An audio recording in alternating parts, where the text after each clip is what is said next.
റഹ്മത്തുള്ളാഹി വബറകാതുഹു. Learn Arabic വിത്ത് മിന്നാസലം എന്ന യൂട്യൂബ് ചാനലിൻ്റെ പുതിയൊരു വീഡിയോയിലേക്ക് എല്ലാവർക്കും സ്വാഗതം. നമ്മളിന്ന് പഠിക്കാൻ പോകുന്നത് 5ാം ക്ലാസ്സിൻ്റെ അഖീദ 11ാമത്തെ പാഠഭാഗമാണ്. ആദ്യം നമുക്ക് പാഠഭാഗം എങ്ങനെയാണ് വായിക്കേണ്ടതെന്ന് നോക്കാം. അതിനുശേഷം ഇതിൻ്റെ അർത്ഥം നോക്കാം. പിന്നീട് നമുക്ക് ക്വസ്റ്റ്യൻ ആൻസറിലേക്ക് പോകാം. അദ്ദറസുൽ ഹാദി അശറ അൽ ഖദർ. يجب أن نعتقد أن ما يجري في العالم وجميع أفعال العباد كائنة بإرادة الله تعالى وتقديره في الأزل، فلا يقع في العالم إلا ما خلقه الله ولا يخلق إلا ما أراده وقدره، فالخير والشر بقضائه وقدره، ولكن الخير برضاه والشر لا برضائه، فليرضى المؤمن بما قدره الله له وليقنع بما قسم الله له ليظفر برضاء الله. قال رسول الله صلى الله عليه وسلم: لا يؤمن عبد حتى يؤمن بالقدر خيره وشره وحتى يعلم أن ما أصابه لم يكن ليخطئه وما أخطأه لم يكن ليصيبه، وللعبد اختيار في الفعل فإذا اختار به الخير يصاب عليه لاختياره وظهوره على يده، وإذا اختار الشر يعاقب عليه لاختياره ذلك وظهوره على يده، فالعباد ليسوا مجبورين في أفعالهم الاختيارية، ونؤمن أن الخير والشر كله من الله تقديرا على العبد عددا، فما شاء رب العرش كان كما يشاء وما لم يشاء لا كان في الخلق موجدا. പാഠഭാഗം വായിച്ചത് എല്ലാവരും കേട്ടല്ലോ. ഇനി നമുക്കിതിൻ്റെ അർത്ഥം നോക്കാം. അദ്ദറസുൽ ഹാദി അഷ്റ പാഠം 11 അൽ ഖദർ, വിധിയിലുള്ള വിശ്വാസം അഥവാ മുൻ തീരുമാനത്തിലുള്ള വിശ്വാസം. യജിബു നിർബന്ധമാകും, അന്നാഴ്തഖിദ വിശ്വസിക്കൽ. യജിബു അന്നാഴ്തഖിദ അന്നമാ യജിരി ഫിൽ ആലമി വജമീഅ അഫ്ആലിൽ ഇബാദി കായിനത്തും ബി ഇറാദത്തില്ലാഹി തആല വതഖദീരിഹി ഫിൽ അസൽ. എന്താ നമുക്ക് നിർബന്ധമാകുന്നത്? ലോകത്ത് നടന്നുകൊണ്ടിരിക്കുന്നതും ദാസന്മാരുടെ മുഴുവൻ പ്രവർത്തനങ്ങളും അള്ളാഹുവിൻ്റെ ഉദ്ദേശം കൊണ്ടും അവൻ്റെ പണ്ടേയുള്ള തീരുമാനം കൊണ്ടും ഉണ്ടാകുന്നതാണെന്ന് നാം വിശ്വസിക്കൽ നമുക്ക് നിർബന്ധമാണ്. ഫലാ യഖഉ ഫിൽ ആലമി ഇല്ലാ മാ ഖലഖഹുല്ലാഹു വലാ യഖ്ലുഖു ഇല്ലാ മാ അറാദഹു വഖദ്ദറഹു. അതായത് അള്ളാഹു സൃഷ്ടിച്ചവയല്ലാതെ ഫലാ യഖഉ ഫിൽ ആലമി ഇല്ലാ മാ ഖലഖഹുല്ലാഹു, അള്ളാഹു സൃഷ്ടിച്ചവയല്ലാതെ ലോകത്ത് ഒന്നും സംഭവിക്കുകയില്ല. വലാ യഖ്ലുഖു ഇല്ലാ മാ അറാദഹു വഖദ്ദറഹു, അള്ളാഹു ഉദ്ദേശിച്ചതും നിശ്ചയിച്ചതുമല്ലാതെ അവൻ സൃഷ്ടിക്കുകയുമില്ല. ഫൽ ഖൈറു അപ്പോൾ നന്മ, വശർറു തിന്മ. ഫൽ ഖൈറു അപ്പോൾ നന്മയും, വശർറു തിന്മയും, ബിഖളാഇഹി വഖദരിഹി അള്ളാഹുവിൻ്റെ വിധി കൊണ്ടും നിശ്ചയം കൊണ്ടും ഉണ്ടാകുന്നു. വലാകിനൽ ഖൈറു ബിറിളാഉഹു, നന്മയിൽ എന്തുണ്ട്? അള്ളാഹുവിൻ്റെ തൃപ്തിയുണ്ട്. വശർറു ലാ ബിറിളാഇഹി തിന്മയിൽ എന്തില്ല? അള്ളാഹുവിൻ്റെ തൃപ്തിയില്ല. ലാ എന്ന് വെച്ചാൽ ഇല്ല എന്നാണ് അർത്ഥമേ. ഫൽ യർളൽ മുഅ്മിനു ബിമാ ഖദ്ദറഹുല്ലാഹു ലഹു വൽ യഖ്നഉ ബിമാ ഖസമല്ലാഹു ലഹു ലിയഗ്ഫറ ബിറിളാഇല്ലാഹി. അപ്പോൾ അള്ളാഹു നിശ്ചയിച്ചു തന്ന കാര്യങ്ങളെ തൊട്ടും അള്ളാഹു ഓഹരിച്ചു തന്നതിനെ കൊണ്ടും മുഅ്മിനായവൻ തൃപ്തിപ്പെട്ടുകൊള്ളട്ടെ. എന്നാൽ അള്ളാഹുവിൻ്റെ തൃപ്തിയോടുകൂടി വിജയിക്കാൻ കഴിയും. ഖാല റസൂലുള്ളാഹി സ്വല്ലല്ലാഹു അലൈഹി വസല്ലം, നബി സല്ലല്ലാഹു അലൈഹി വസല്ലമ തങ്ങൾ പറഞ്ഞു, ലാ യുഅ്മിനു അബ്ദുൻ ഹത്താ യുഅ്മിനു ബിൽ ഖദരി ഖൈരിഹി വശരിഹി ഹത്താ യഅ്ലമ അന്നമാ അസാബഹു ലം യകുൻ ലിയുഖ്തിഅഹു വമാ അഖ്തഅഹു ലം യകുൻ ലിയുസീബഹു. നബി സല്ലല്ലാഹു അലൈഹി വസല്ലമ തങ്ങൾ എന്താണ് പറഞ്ഞത്? നബി സല്ലല്ലാഹു അലൈഹി വസല്ലമ തങ്ങൾ പറഞ്ഞു, നന്മയും തിന്മയും അള്ളാഹുവിൻ്റെ നിശ്ചയപ്രകാരം ഉണ്ടാകുന്നതാണെന്ന് വിശ്വസിക്കും വരെയും തനിക്ക് വന്ന വിപത്ത് പിഴവായിട്ട് വന്നതല്ല എന്നും തനിക്ക് പിഴവായിട്ട് വന്ന കാര്യം വിപത്താകുകയില്ല എന്നും മനസ്സിലാക്കുന്നത് വരെയും ദാസൻ മുഅ്മിനാവുകയില്ല. എന്ന് വെച്ചാൽ നന്മയും തിന്മയും അള്ളാഹുവിൻ്റെ നിശ്ചയപ്രകാരമാണ് ഉണ്ടാകുന്നത്. അങ്ങനെയാണ് നാം വിശ്വസിക്കേണ്ടത്. മനസ്സിലായോ? വലൽ അബ്ദി, ഒരു ദാസൻ, ഇഖ്തിയാറും ഫിൽ ഫിഅലി, അവൻ്റെ പ്രവർത്തനത്തിൽ അവന് വിവേചനാധികാരമുണ്ട്. തെറ്റും ശരിയും വിവേചിച്ച് മനസ്സിലാക്കുവാനുള്ള അധികാരം ആർക്കുണ്ട്? ഒരടിമയ്ക്ക് ഉണ്ട്, ഒരു ദാസന് ഉണ്ട്. ഫഇദ ഇഖ്താറ ബിഹിൽ ഖൈറ യുസാബു അലൈഹി, അപ്പോൾ നന്മയെ തിരഞ്ഞെടുത്താൽ അതിന്മേൽ പ്രതിഫലം ലഭിക്കും. ലി ഇഖ്തിയാരിഹി വളുഹൂരിഹി അലാ യദിഹി, അതിനെ തിരഞ്ഞെടുത്തതിനും അവൻ്റെ കരത്തിന്മേൽ അത് പ്രകടമായതിനും വേണ്ടി. വഇദ ഇഖ്താറ ശർറ യുആഖബു അലൈഹി, തിന്മയെ തിരഞ്ഞെടുത്താൽ അതിന് ശിക്ഷയും ഉണ്ട്. ലി ഇഖ്തിയാരിഹി ദാലിക വളുഹൂരിഹി അലാ യദിഹി, അതിനെ തിരഞ്ഞെടുത്തതിനും അവൻ്റെ കരത്തിന്മേൽ അത് പ്രകടമായതിനും വേണ്ടി. ഫൽ ഇബാദു ലൈസു മജ്ബൂരീന ഫി അഫ്ആലിഹിമിൽ ഇഖ്തിയാരിയ, അപ്പോൾ വിവേചനാധികാരമുള്ള പ്രവർത്തനങ്ങളിൽ ദാസന്മാർ നിർബന്ധിക്കപ്പെട്ടവരല്ല.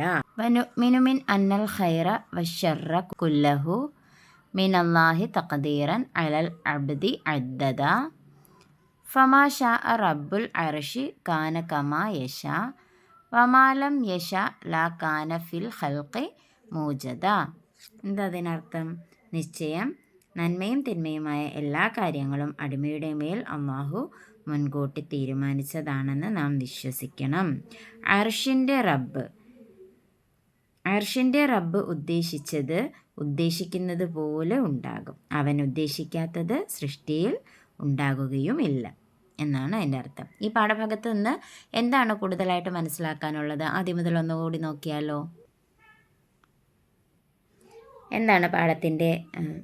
എന്താണ് ഹെഡിങ്? മുൻ തീരുമാനത്തിലുള്ള വിശ്വാസം, അതായത് ഖദറിലുള്ള വിശ്വാസം, വിധിയിലുള്ള വിശ്വാസം. ലോകത്ത് നടന്നുകൊണ്ടിരിക്കുന്നതും ദാസന്മാരുടെ മുഴുവൻ പ്രവർത്തനങ്ങളും അള്ളാഹുവിൻ്റെ ഉദ്ദേശം കൊണ്ടും അവൻ്റെ പണ്ടേയുള്ള തീരുമാനം കൊണ്ടും ഉണ്ടാകുന്നതാണെന്ന് നാം വിശ്വസിക്കൽ നമുക്ക് നിർബന്ധമാണ്. അള്ളാഹു സൃഷ്ടിച്ചവയല്ലാതെ ലോകത്ത് ഒന്നും സംഭവിക്കില്ല. അള്ളാഹു ഉദ്ദേശിച്ചതും നിശ്ചയിച്ചതുമല്ലാതെ അവൻ സൃഷ്ടിക്കുകയുമില്ല. അപ്പോൾ നന്മയും തിന്മയും ആയ അള്ളാഹുവിൻ്റെ വിധി കൊണ്ടും നിശ്ചയം കൊണ്ടുമാണ് ഉണ്ടാകുന്നത്. നന്മയും തിന്മയുമായ എല്ലാ കാര്യങ്ങളും അള്ളാഹുവിൻ്റെ വിധി കൊണ്ടും നിശ്ചയം കൊണ്ടുമാണ് ഉണ്ടാകുന്നത്. നന്മയിൽ അള്ളാഹുവിൻ്റെ തൃപ്തിയുണ്ട്, എന്നാൽ തിന്മയിൽ അവൻ്റെ തൃപ്തിയില്ല. അപ്പോൾ അള്ളാഹു ഓഹരിച്ച് തന്നവയെ അപ്പോൾ അള്ളാഹു നിശ്ചയിച്ചു തന്ന കാര്യങ്ങളെ കൊണ്ടും അള്ളാഹു ഓഹരിച്ച് തന്നതിനെ കൊണ്ടും മുഅ്മിൻ തൃപ്തിപ്പെട്ടുകൊള്ളട്ടെ. എന്നാൽ അള്ളാഹുവിൻ്റെ തൃപ്തിയോടുകൂടി വിജയിക്കാൻ കഴിയും. അള്ളാഹു നമുക്ക് എന്താണോ വിധിച്ച് തന്നിരിക്കുന്നത്, എന്താണോ മുൻകൂട്ടി നിശ്ചയിച്ച് തന്നിരിക്കുന്നത്, അതുകൊണ്ട് നമ്മൾ തൃപ്തിപ്പെടണം. എന്നാൽ മാത്രമേ അള്ളാഹുവിൻ്റെ തൃപ്തി നമ്മോടൊപ്പം ഉണ്ടാവുകയുമുള്ളൂ, നമുക്ക് ജീവിതത്തിൽ വിജയിക്കാനും കഴിയും. ഇനി നബി സല്ലല്ലാഹു അലൈഹി വസല്ലമ തങ്ങൾ പറഞ്ഞിരിക്കുന്നു, നന്മയും തിന്മയും അള്ളാഹുവിൻ്റെ നിശ്ചയപ്രകാരം ഉണ്ടാകുന്നതാണെന്ന് വിശ്വസിക്കും വരെയും തനിക്ക് വന്ന വിപത്ത് പിഴവായിട്ട് വന്നതല്ല എന്നും തനിക്ക് പിഴവായിട്ട് വന്ന കാര്യം വിപത്താകുകയില്ല എന്നും മനസ്സിലാക്കും വരെയും ദാസൻ മുഅ്മിനാവുകയില്ല. നമുക്കിപ്പോൾ എന്തെങ്കിലും ഒരു നെഗറ്റീവായിട്ടുള്ള കാര്യം സംഭവിക്കുകയാണെങ്കിൽ അത് എവിടെ നിന്നാണ് വരുന്നത്? അള്ളാഹു നമുക്ക് തന്നതാണെന്ന് നാം വിശ്വസിക്കണം, അല്ലേ? തന്ന കാര്യം നെഗറ്റീവിനെ പോസിറ്റീവാക്കാനുള്ള കഴിവ് ആർക്കുണ്ട്? അള്ളാഹുവിനുണ്ട് എന്ന് നാം വിശ്വസിക്കണം. മനസ്സിലായോ? ഇനി ഒരു ദാസന് അവൻ്റെ പ്രവർത്തനത്തിൽ വിവേചനാധികാരമുണ്ട്. അതായത് നന്മയും തിന്മയുമായ ഏത് കാര്യം തിരഞ്ഞെടുക്കണം എന്ന കാര്യം തീരുമാനിക്കാനുള്ള അവകാശം അള്ളാഹു ആർക്ക് വിട്ടു തന്നിട്ടുണ്ട്? മനുഷ്യന് വിട്ടുകൊടുത്തിട്ടുണ്ട് അല്ലേ?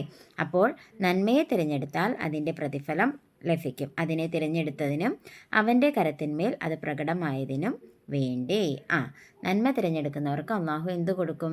പ്രതിഫലം കൊടുക്കും അല്ലേ? നന്മ തന്നെ കൊടുക്കും. അടുത്തത്, തിന്മയെ തിരഞ്ഞെടുത്താൽ അതിന്മേൽ ശിക്ഷ ലഭിക്കും. അതിനെ തിരഞ്ഞെടുത്തതിനും അവൻ്റെ കരത്തിന്മേൽ അത് പ്രകടമായതിനും വേണ്ടി. നല്ല സ്വഭാവം തിരഞ്ഞെടുത്താൽ അള്ളാഹു നല്ല സ്വഭാവം തിരഞ്ഞെടുത്തതിന് പ്രതിഫലവും തരും. ആ സ്വഭാവത്തിന്മേൽ ജീവിച്ചാൽ ഇരട്ടി പ്രതിഫലവും കിട്ടും അല്ലേ? എന്നാൽ തിന്മയാണ് തിരഞ്ഞെടുക്കുന്നതെങ്കിലോ തിന്മ തിരഞ്ഞെടുത്തതിനുള്ള ശിക്ഷയും കിട്ടും, തിന്മയിൽ ജീവിച്ചതിനുള്ള ശിക്ഷയും നമുക്ക് കിട്ടും. അപ്പോൾ വിവേചനാധികാരമുള്ള പ്രവർത്തനങ്ങളിൽ ദാസന്മാർ നിർബന്ധിക്കപ്പെട്ടവരല്ല. വിവേചനാധികാരമുള്ള പ്രവർത്തനങ്ങൾ, അതായത് മനുഷ്യരുടെ പ്രവർത്തനങ്ങൾ, നന്മ വേണോ തിന്മ വേണോ എന്ന് സെലക്ട് ചെയ്യാനുള്ള ആ ഒരു പ്രവർത്തനം ഉണ്ടല്ലോ, അതിൽ ആരെയും നിർബന്ധിച്ചിട്ടില്ല റബ്ബൊന്നിലും. നീ നന്മയെ തിരഞ്ഞെടുക്കാവൂ, നീ തിന്മയെ തിരഞ്ഞെടുക്കാവൂ എന്ന് ആരെയും നിർബന്ധിച്ചിട്ടില്ല. പക്ഷേ മാർഗദർശനം നൽകിയിട്ടുണ്ട്. നന്മ തിരഞ്ഞെടുത്താൽ നീ നന്മയിലാകും, നിനക്ക് പ്രതിഫലം കിട്ടും എന്ന് റബ്ബ് മുൻകൂട്ടി നമ്മളെ അറിയിച്ചു തന്നിട്ടുണ്ട്. അതിനനുസരിച്ച് നന്മ വേണ്ടുന്നവർ നന്മ തിരഞ്ഞെടുക്കുക, തിന്മയിൽ ഞാൻ നശിച്ചേ പോകൂ എന്ന് പറഞ്ഞ് നടക്കുന്നവർ തിന്മ തിരഞ്ഞെടുക്കും, അവർക്ക് ശിക്ഷയും കിട്ടും, അവർ നശിച്ചും പോവും. അതിനേക്കാൾ നല്ലത് നന്മ തിരഞ്ഞെടുത്ത് നല്ല രീതിയിൽ ജീവിച്ച് അള്ളാഹുവിൻ്റെ പ്രതിഫലവും തൃപ്തിയും എല്ലാം നേടി സന്തോഷത്തോടുകൂടി കഴിയുന്നത് അല്ലേ? ഇനി നിശ്ചയമായും നന്മയും തിന്മയുമായ എല്ലാ കാര്യങ്ങളും അടിമയുടെ മേൽ അള്ളാഹു മുൻകൂട്ടി തീരുമാനിച്ചതാണെന്ന് നാം വിശ്വസിക്കണം. അർഷിൻ്റെ റബ്ബ് ഉദ്ദേശിക്കുന്നത്